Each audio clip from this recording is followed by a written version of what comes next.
What can you say to somebody tonight to convince them that you don't want to take away everybody's guns, that you're not coming for their guns?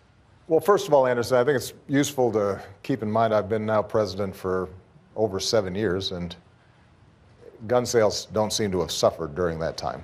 If anything, actually, you've helped. They've gone up. I've been very good for gun manufacturers.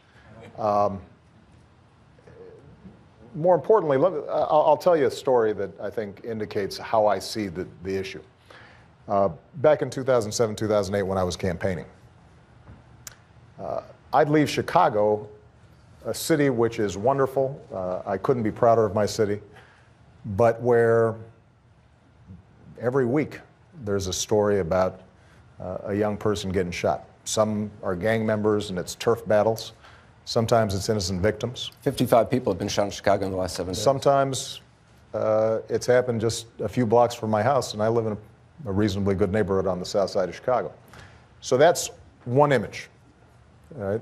Talking to families who've gone through the pain of losing somebody because of violence in Chicago, gun violence.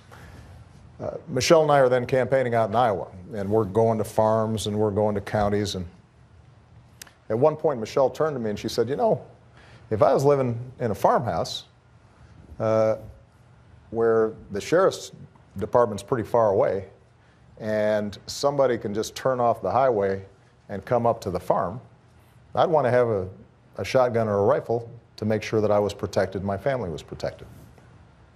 And she was absolutely right. And so part of the reason I think that this ends up being such a difficult issue is because people occupy different realities.